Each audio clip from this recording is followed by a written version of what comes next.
उत देवा अवहितम देवा उन्नयथा पुनः। अथर्ववेद का मंत्र है। हम में यदि गिरावट आ जाए, नीचे गिर जाएं, फिसल जाएं, पीछे रह जाएं, उन्नयथा पुनः, फिर से उठने का सामर्थ्य देना भगवान, उठ सकें, आगे बढ़ सकें। मन से न हारें, भले ही मैदान में हार भी जाएं तो मन से न हारें। मन से जो हार गया तो वो सच में हार गया। मैदान में हारा हुआ आदमी अगर मन से नहीं हारा तो ये ध्यान रखना, वो हारा हुआ नहीं होता। मनुष्य की जीत उसके उठने में है, गिरने में नहीं। परिस्थितियां गिरा भी दें तो परिस्थितियों से ऊपर उठना, यही हमारा सबसे बड़ा कौशल है, यही बुद्धिमत्ता है और यही हमारी वीरता भी है।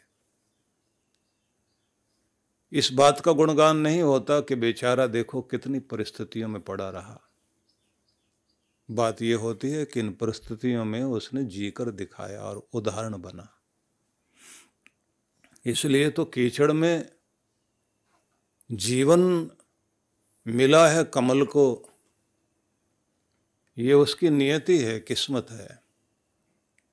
पर बड़ी बात ये, वो कीचड़ में पड़ा नहीं रहा, उठा ऊपर, पानी से भी ऊपर आया और उस जगह आ गया कि जहां उसने उस तालाब को भी शोभायमान कर दिया। जिस स्थान पर जन्म मिला उस स्थान को भी अपने कारण आप सुशोभित कर सकें, उस कुल को भी और अपने संबंधियों को भी। यही है ऊपर उठना।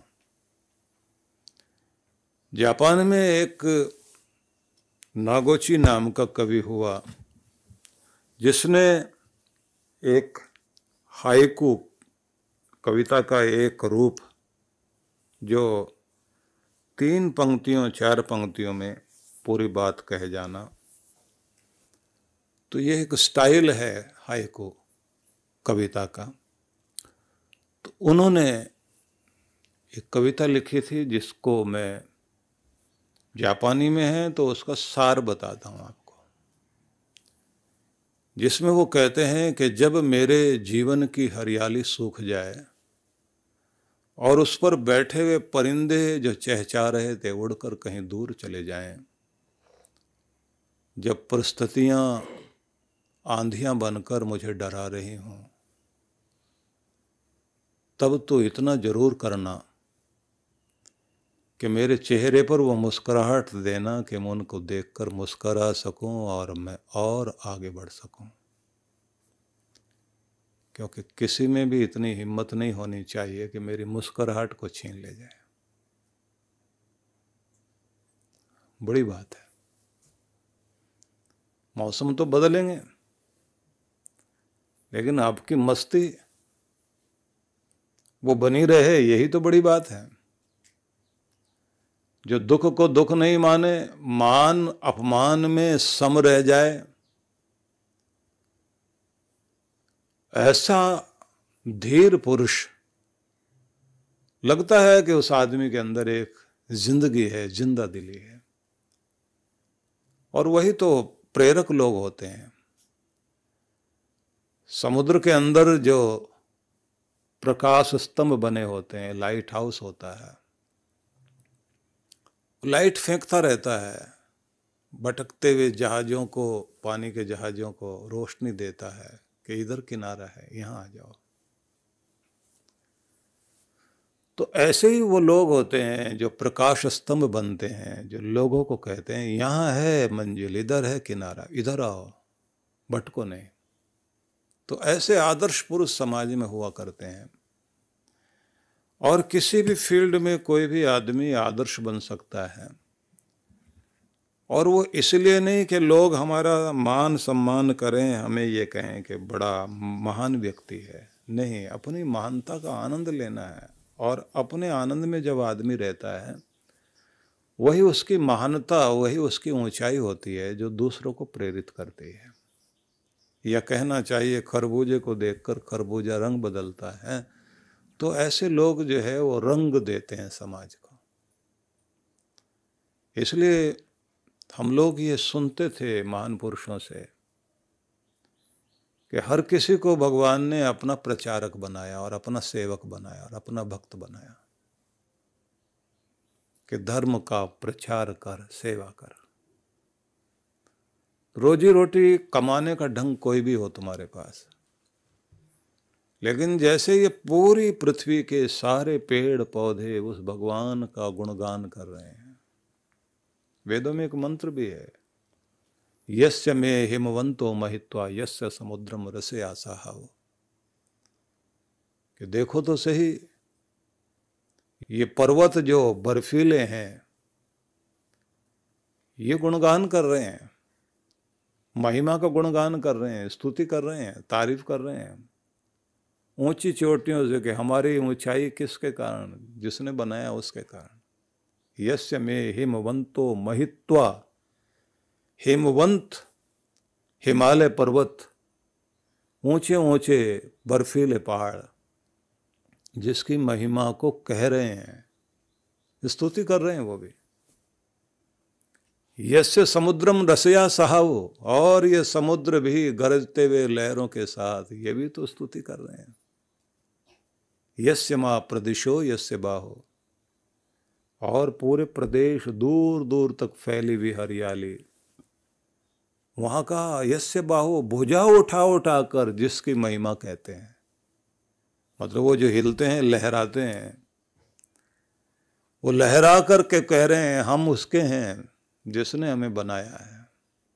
वो मालिक एक ही है। कस्मै देवाय हविषा विदेन, उसी सुख स्वरूप परमेश्वर का समर्पण के द्वारा तुम गुणगान करो। हम गुणगान करें ऐसा भाव है, तो मतलब यही है कि भगवान की महिमा का तो गुणगान जड़ चेतन सब कर रहे हैं। एक मनुष्य ही भूल गया, उसको थैंक्स कहना भी भूल जाता है।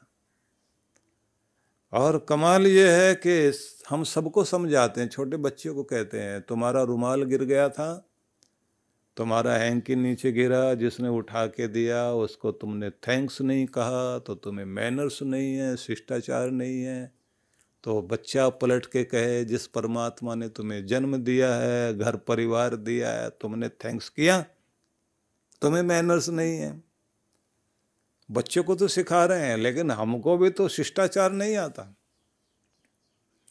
हम इतने अशिष्ट हैं, जिसका दिया लिया सब कुछ जिसका हमारे पास है, उसी को थैंक्स करने नहीं जाते। इसलिए मंदिर में आप जाएं हाथ जोड़ने के लिए, तो वहां जाने का मतलब ये है कि हम थैंक्स करने के लिए आए। ये सांसें चल रही हैं, ये जिंदगी चल रही है, लाखों से अच्छी हालत में हम हैं। तेरा धन्यवाद है भगवान। तो थैंक्स करना सीख जाएं, ये बड़ी बात है ना। तो इसलिए महान पुरुष लोग यही तो समझाते रहे हैं कि तुम प्रचारक बन जाओ, सेवक बन जाओ, सेवा करने वाले बनो। और सेवक भी कैसे बनना है? बोले पहले स्वयं सेवक बनो, पहले तो खुद की सेवा करने वाले बनो। खुद की सेवा वाले कौन होते हैं? जो अपना काम खुद करते हैं, दूसरों पर डिपेंड नहीं करते। तो शुरुआत से ही बच्चों को सिखाना शुरू करो ना। अपने छोटे से बच्चे को जब आप डाइनिंग टेबल पर बैठाते हैं, तो उसको कहो कि ये प्रातराश करने का समय हुआ। मतलब आप सुबह का नाश्ता करने लगे हैं। इसको जो ब्रेकफास्ट कहते हैं ना, फास्ट को ब्रेक करना, वही मतलब है। फास्ट था सारी रात का, तो उसे ब्रेक करने के लिए आप जो है ना ब्रेकफास्ट बोलते हैं ये लोग।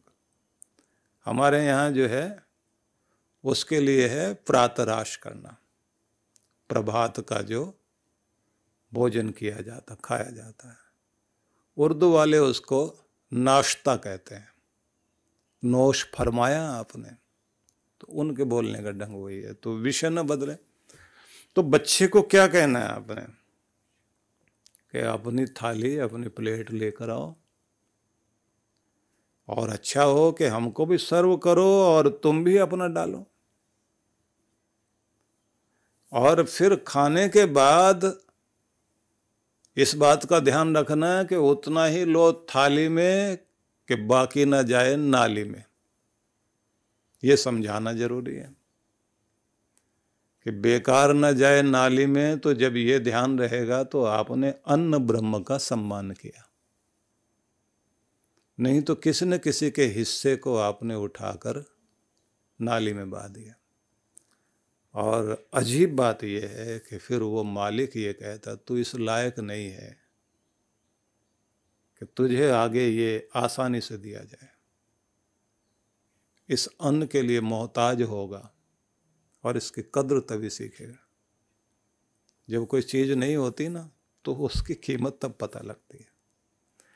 इसलिए अपने अन्न का सम्मान करना चाहिए। और अन्न ऊर्जा है, अन्न आयु है, अन्न से ही आपका शरीर बनता है। तो रोटी जो भी सामने आए उसे देखते ही प्रसन्न होना चाहिए। कितने सारे लोग हैं ऐसा नाक भौं सिकोड़ते हैं भोजन देखते ही, ऐसा लगता है जैसे न जाने क्या कर दिया उनके साथ में, बहुत बड़ा अत्याचार कर दिया हो। और फिर भावुकता में आकर भाषा भी तो बोलते हैं। इसी रोटी के लिए सुबह से लेकर शाम तक हम दौड़ते भागते हैं, 2 रोटी भी ढंग की नहीं दे सकते तुम लोग। ऐसे भावुक होकर बोलते हैं, ऐसा लगता है कि बहुत बड़ा अत्याचार हो चुका है उनके साथ। और खुद बनानी पड़ जाए। हम लोग विद्यार्थी थे, वो देख देख करके रोटी बनाई, भारत का नक्शा बना दिया। और उतना बनाने के बाद सेक करके एक तरफ से जल गई, एक तरफ से कच्ची रह गई। हाथ में और जो है फफूला पड़ गया। उसके बाद समझ में आया कि यह भी एक बहुत बड़ी कला है। और जो बनाता था फिर उसको हम रोज उस पाचक को, रसोइये को पाचक बोलते हैं, पकाने वाला।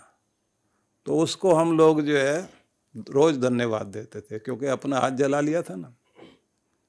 तो जो लोग हमारे लिए इतना कुछ करते हैं उनको थैंक्स करना चाहिए। तो विषय ना बदले, फिर वहीं पहुंचिए।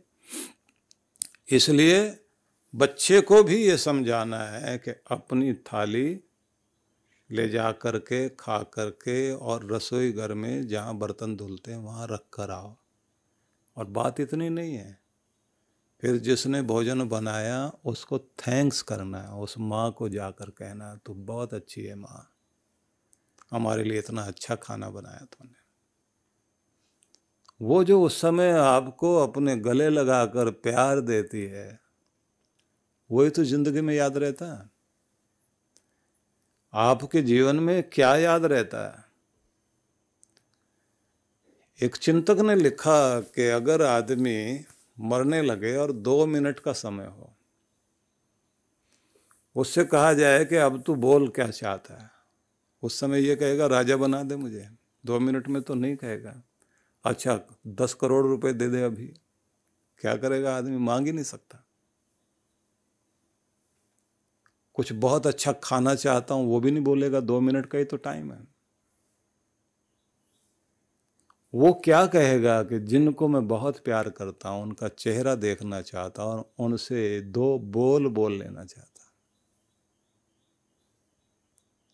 2 मिनट में बस यही कहना, अच्छा मैं जा रहा हूं और कहा सुना माफ करना। वो कह सकता है कि तुम्हारी बहुत बड़ी याद, मीठी याद मेरे दिल में है और तुमसे बिछड़ने का गम है मुझे। मतलब क्या याद करेगा वो? वही जिनको बहुत प्यार करता है। तो क्या समझ में आया? दुनिया में सबसे ज्यादा कीमती क्या हो सकता है? आपका प्यार। और वो वही करेंगे जिन्होंने उस प्यार से जीना सीखा हो, अपने गुरुजनों से, माता पिता से, उस वातावरण से जिन्होंने प्यार सीखा। और उस प्यार को फिर निष्ठा में बदलना चाहिए, वफादारी में। तेरे हो गए तो हो गए, आप किसी के नहीं हो सकते। और इसका तरीका वही है, बुल्ले शाह ने लिखा हुआ है ना एक जगह, राती जागण भगत कावण राती जागण कुत्ते। वो बड़ा अच्छी कॉफी है उनकी, बुल्ले शाह की काफी है, कि जो रात को जागते हैं और भगवान का नाम लेते हैं कि वो तो भक्त कहलाते हैं। लेकिन उन भक्तों को भी तो देखो जो कुत्ते हैं, सारी रात जागते हैं, पहरा देते हैं और मालिक के दर के आसपास रहते हैं। 2 टुकड़ों के ऊपर पूरी जिंदगी बिता दी उन्होंने, और मालिक भी तो ऐसा रोज डंडा मार के भगाता है, उसके बाद में फिर घूम फिर के वहीं आके बैठ जाते हैं कि तेरा दर नहीं छोड़ना। कि इसलिए वफादारी में उसका बहुत बड़ा स्थान है। और किसी को कुत्ता कह दिया जाए तो इससे बड़ी गाली नहीं है। कहता है उठ बुल्लिया रूठा यार मनाइए, ये तो बाजी ले गए कुत्ते, कि तेरा भी मालिक तुझसे रूठा हुआ है, देख कुत्ते बाजी ले गए हैं और तू भक्त कहलाता, तू पीछे रह गया। तो इसलिए किसी के प्रति प्रेम होना और प्रेम को फिर उस वफादारी में बदल देना कि पूरी दुनिया इधर से उधर हो, वो चाहे मारे या फिर प्यार करे, कैसे भी रखे, जिसके हो गए, फिर नहीं बदल सकते। ये प्यार की वह स्थिति है, पराकाष्ठा जिसे बोलते हैं, यही बदलती है निष्ठा में। और बिना निष्ठा के किसी ने कुछ पाया नहीं। और वाणी में शब्द जो पढ़े जाते हैं उसमें भी एक जगह भाव यही आता है कि जिसको तू प्यार करता है उसे तू चुनता है, और जिसे प्यार करता है उसे नाम जपने का अधिकार देता है, और जिसको नाम जपने का अधिकार देता है उसके अंदर श्रद्धा भी तू ही पैदा करता है कि मालिक ये तेरा ही कमाल है कि तू श्रद्धा लाता है। और जब श्रद्धा लाता है तो व्यक्ति जैसे सूरज की परिक्रमा कर रहे हैं सब ये ग्रह नक्षत्र, तो फिर वो तेरी परिक्रमा में बंध जाता है। तो इसलिए मैंने आपसे कहा था कि हमें ये मैनर्स तो आने ही चाहिए कि हम धन्यवाद कर सकें, क्योंकि यहीं से तो शुरुआत किया था ना हमने, कि हमें बच्चे को सिखा रहे हैं धन्यवाद करना, लेकिन हम तो खुद ही अशिष्ट हो गए हैं, अपने प्रभु का धन्यवाद नहीं करते।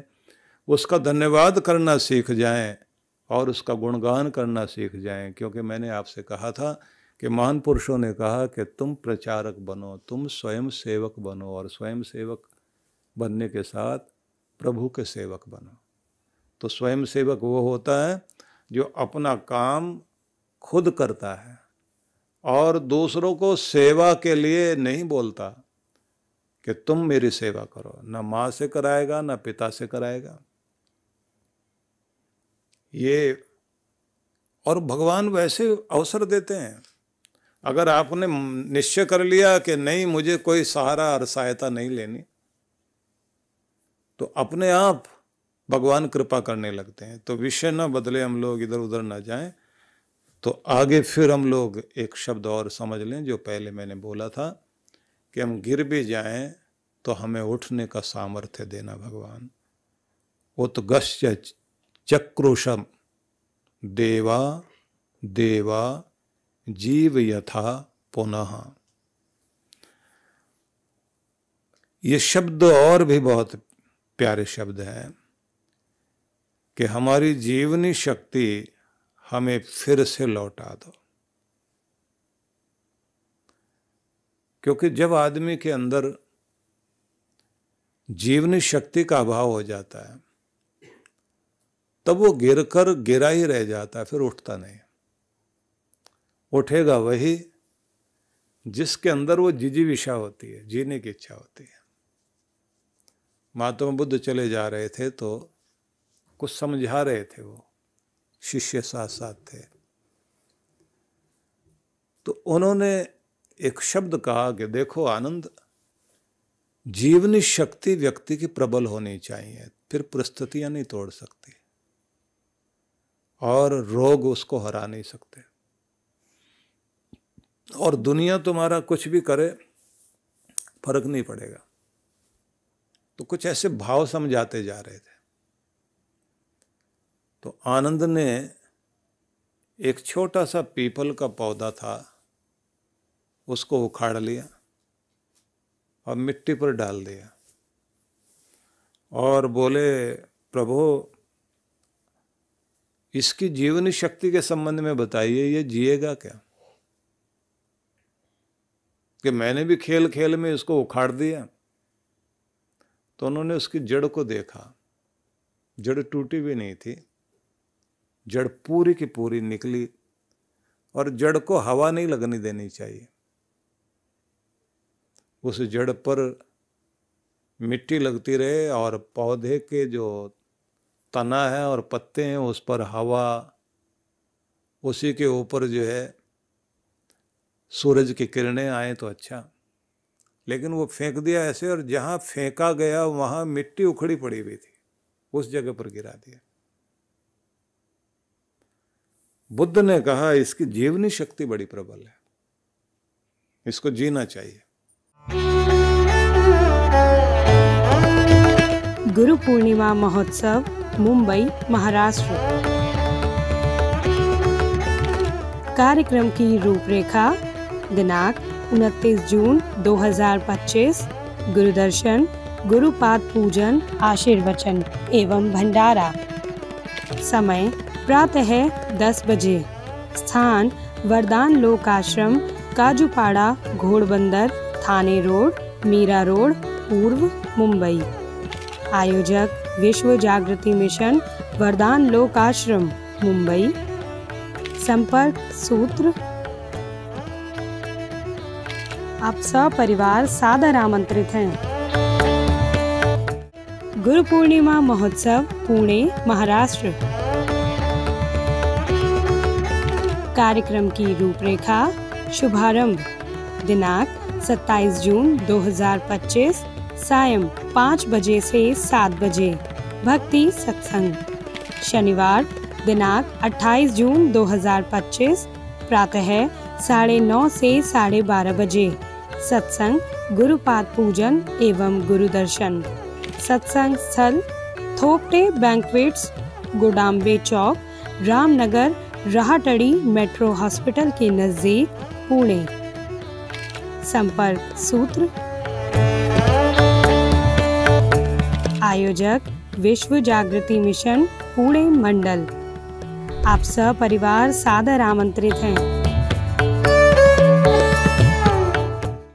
गुरु बिन ज्ञान न होत है, गुरु बिन दिशा अजान, गुरु बिन इंद्रिय ना सधे, गुरु बिन बढ़े न शान। गुरु में समाहित दिव्य और दैवीय शक्तियों के दर्शन, पूजन, ज्ञान, ध्यान से स्वयं को धन्य करें। परम पूज्य सद्गुरुदेव श्री सुधांशु जी महाराज एवं डॉक्टर अर्शिका दीदी जी के पावन सानिध्य में गुरु पूर्णिमा महोत्सव, दिनांक 7 से 10 जुलाई 2025। विशेष कार्यक्रम, गुरु मंत्र सिद्धि साधना, दिव्य शक्तिपात क्रिया, गुरु मंत्र दीक्षा, भक्ति सत्संग, गुरु दर्शन। गुरु पूर्णिमा महोत्सव 10 जुलाई 2025। स्थान शक्ति टेंट, द गोल्डन डिकॉर, नजदीकी जापानी पार्क, सेक्टर 12, रोहिणी, दिल्ली। आयोजक विश्व जागृति मिशन, दिल्ली। संपर्क सूत्र। ऑनलाइन व ऑफलाइन गुरु मंत्र सिद्धि साधना के लिए संपर्क करें। आप सपरिवार सादर आमंत्रित हैं।